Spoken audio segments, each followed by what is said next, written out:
Hello everyone, welcome to back my channel. तो कैसे हैं आप लोग? आई विश कि आप लोग ठीक होंगे और आपने अपने आने वाले एग्जाम्स की प्रिपरेशन कर ली होगी। और अगर आपने नहीं करी है तो you are at good channel. तो आज मैं आप लोगों के लिए इम्पोर्टेंट मॉक के क्वेश्चन लेके आई हूँ, जो कि हमारे कोई भी कॉम्पिटेटिव एग्जाम या सीयूईटी एग्जाम्स के लिए इम्पोर्टेंट है। जो हमारे सब्जेक्ट के ऊपर बेस्ड है वो है क्वांटिटेटिव एप्टीट्यूड के क्वेश्चन। ये टॉप के मॉक क्वेश्चंस हैं और ये आपके लिए है। तो let's start with our first question.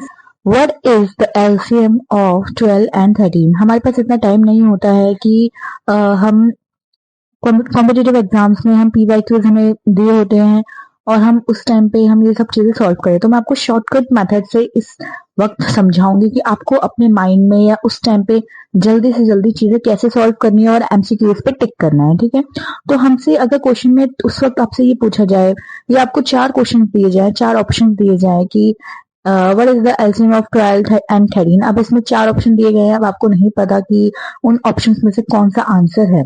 ठीक है, फिर आप क्या निकालोगे? तो आपको इस मेथड से आपको जल्दी जल्दी आप इससे सॉल्व कर दोगे। तो हमसे एलसीएम पूछा गया है इसमें कि 12 और 13 का एलसीएम क्या होगा। सॉरी बाय मिस्टेक, वो 18 था, क्वेश्चन में 18 था। ठीक है, अगर 13 भी होता तो भी मैं सॉल्व कर दी, बट हमने 18 वापस से लिख लिया है। तो हमें एलसीएम किसका निकालना है? 12 और 18 का। ठीक है, तो हम जाते हैं आंसर पे। तो हम इसको कैसे सॉल्व करेंगे? तो सबसे पहले हम निकालेंगे इसके प्राइम फैक्टर्स। क्या निकालेंगे? Prime factors. अब वो कैसे निकलेगा? पहले हम निकालेंगे 12 का। 12 का क्या होता है? हम मतलब उसका एलसीएम ले लेंगे, तो हमारा एलसीएम आ जाएगा वो क्या आएगा? 2 का 2 इंटू 3। अब इसी का सेम हम किसका ले लेंगे? 18 का। ये कितना आ जाएगा? आप अपने रफ में सॉल्व करके देख सकते हैं, मैंने पहले ही कर रखा है। तो हमारा जो प्राइम फैक्टर निकला है इसका 12 का है हमारा 2 का स्क्वायर और 3, और हमारा 18 का क्या निकला है? 2 इंटू 3 का स्क्वायर। तो हम इसको एलसीएम फॉर्म में लिख लेंगे। क्या निकलेगा हमारा? 2 का स्क्वायर। ठीक है, एक बार लिखेंगे हम इसको, एंड मल्टीप्लाई 3 का स्क्वायर। अब हम इसको मल्टीप्लाई कर देंगे 36। जहां भी आपको 36 दिखे आप वहां पे टिक कर दो। तो हमारा नेक्स्ट क्वेश्चन है, if the price of a product increase by 20%, what will be the new price of ₹500? तो जैसे हमारे में कॉम्पिटेटिव एग्जाम्स में पीवाईक्यूज में इस तरीके के क्वेश्चंस परसेंटेज में बहुत ज्यादा पूछे जाते हैं और इनका आंसर्स निकालना आपको लगेगा कि ये कितना टाइम कंज्यूमिंग है, बट नहीं। अगर आप इस मेथड से निकालोगे तो ये आपके लिए भी बहुत इजीली सॉल्व हो जाएगा। तो सबसे पहले हम क्या करेंगे? सबसे पहले हम देखेंगे कि हमसे क्या पूछा गया है। Product increase by 20%। क्या हो रहा है? प्रोडक्ट इंक्रीज हो रहा है कितने प्राइस पे? 500 पे। तो 20% ऑफ 500 कितना होगा? 20/100 हम क्या लिख देंगे? परसेंटेज हटा के 100। ठीक है, इंटू में 500। एक जीरो से एक जीरो, एक जीरो से एक जीरो, कितना हुआ? 100। ठीक है, तो हमारा जो न्यू प्राइस आया है वो क्या हुआ है? 500 हमारा पहला प्राइस था, हमने उसमें से प्लस कर दिया है 100, तो हमारा न्यू प्राइस 600। तो हमारा जो आंसर हुआ वो ₹600 हुआ। जहां पे भी आपको ये ऑप्शन देखिए आप वहां पे टिक कर देना। ठीक है, तो हमारा नेक्स्ट क्वेश्चन है, the ratio of A to B is 3:5 if A equal to में 30 एंड फाइंड द B। तो ये हमारा रेशियो एंड प्रोपोर्शनल का क्वेश्चन है, तो ध्यान से इसमें समझने की चीज है। ठीक है, हमें ये रेशियो में दे रखा है ए और बी को। हमें ए गिवन है 30 और फाइन हमें क्या निकालना है? पी। मतलब एज एन ये हमें पूरी फॉर्म में दे रखा है ए 30।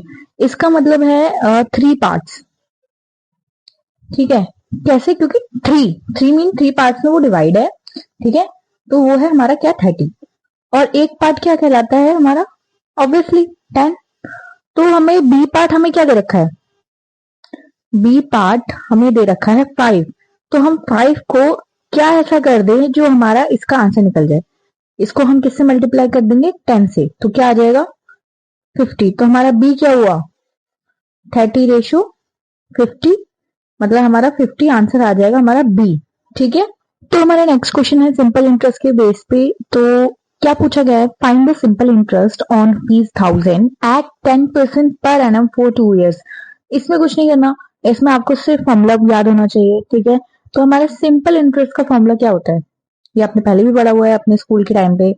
तो हमारा फॉर्मूला होता है principal into rate into time upon 100। ठीक है, तो हमें वैल्यूज पुट करनी है। तो हमें प्रिंसिपल क्या दे रखा है, प्रिंसिपल हमें दे रखा है 1000।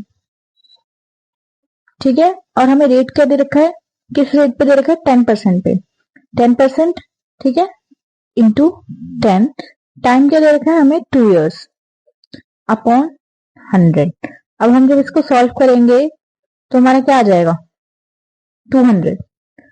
तो यही हमारा आंसर होगा। ओके, तो हमारा नेक्स्ट क्वेश्चन है टाइम और वर्क का। ठीक है, A can do work in 10 days. How many days will he take to do half of the work? तो जो A है, एक A बेसिकली एक पर्सन है, तो ये बोला गया है कि जो A है वो अपना काम 10 दिन में कर लेता है, तो उसको वो कितने दिन में अपना आधा काम कर लेगा। ठीक है, वैसे तो ये बेसिक क्वेश्चन है, ये तो आप ऐसे भी बता सकते हो, बट मे भी कुछ स्टूडेंट्स के लिए थोड़ा सा ये भी टफ हो। हम बेसिक पे हैं, हम आगे वीडियोस में नेक्स्ट वीडियोस में हम लेवल थोड़ा अप करते जाएंगे हमारे कॉम्पिटेटिव एग्जाम से। हम डायरेक्ट अगर डिफिकल्ट क्वेश्चंस करेंगे तो ये आपके लिए भी डिफिकल्ट होगा। तो पहले हम बेसिक से स्टार्ट करते हैं कि हम इसको भी कैसे निकालेंगे। अगर आप ये डायरेक्ट तो अपने माइंड में बना लोगे कि हाँ भाई वो 5 दिन में करेगा, बट अगर आपसे ये बात बोली जाए कि आपको ये निकालना है तो आप कैसे निकालोगे, तो हम वो सॉल्यूशन करेंगे। ठीक है, इफ फुल वर्क वो 10 दिन में करता है, सो हाफ वर्क वो 10 डिवाइडेड बाय 2 इक्वल टू में कितने डेज में कर लेगा, 5 डेज। प्रॉफिट एंड लॉस का, a man buys an article for ₹800 and sells it for ₹1000। Find the profit percentage. तो हमें ये बताया गया है कि एक मैन ने एक आर्टिकल बाय किया है 800 रुपए का, और उसने फिर उसको बेच दिया 1000 रुपीज में, तो उसका जो प्रॉफिट परसेंटेज आया है वो कितना आया है, हमें ये निकालना है। ठीक है, तो हम ये कैसे निकालेंगे, प्रॉफिट इक्वल टू में कितना उसने निकाला है, 1000 में से हम 800 माइनस कर देंगे, 200। हमें ये परसेंटेज में निकालना है। ठीक है, अब हमें यही प्रॉफिट परसेंटेज का फॉर्मूला लगा देंगे हम यहाँ पे। तो 200 अपॉन 800, यहाँ पे मल्टीप्लाई भी आएगा, देन हमारा जो आंसर आएगा वो कितना आएगा, 25%। यही हमारा आंसर होगा। ठीक, तो हमारा नेक्स्ट क्वेश्चन है स्पीड, टाइम एंड डिस्टेंस का। एक ट्रेन ने कवर किए हैं 120 किलोमीटर इन 2 आवर्स, तो उसकी स्पीड कितनी होगी। ये बेसिक क्वेश्चंस है, ये बहुत लिटरली बहुत बेसिक क्वेश्चंस हैं। ये आपके पेपर में मे बी ये वाले क्वेश्चंस नहीं आते, बट इसके अपर लेवल के आते हैं। बट अपर लेवल के सीखने से पहले आपको बेसिक आना चाहिए, और ये हमारा बेसिक है। अपर लेवल के मैं आगे के वीडियोस में पोस्ट करूंगी, तो आप सारी वीडियोस को ध्यान से देखना। तो हम यहाँ पे हमें स्पीड निकालनी है, तो हमें स्पीड का फॉर्मूला क्या होता है, ये सारे हमारे स्कूल टाइम के फॉर्मूलेज हैं और आपको ये याद होने चाहिए। डिस्टेंस अपॉन में टाइम। ठीक है, हमें डिस्टेंस कितना दे रखा है, 120 किलोमीटर, और हमें टाइम कितना मिला है, 2। तो जब हम इसको डिवाइड कर देंगे तो ये कितना आ जाएगा, 60 किलोमीटर पर आवर।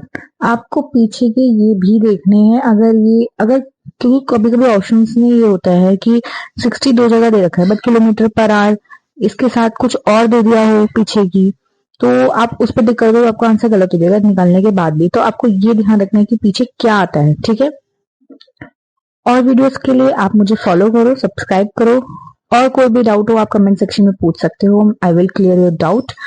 तो आगे की वीडियोस के लिए बने रहने के लिए थैंक यू so much.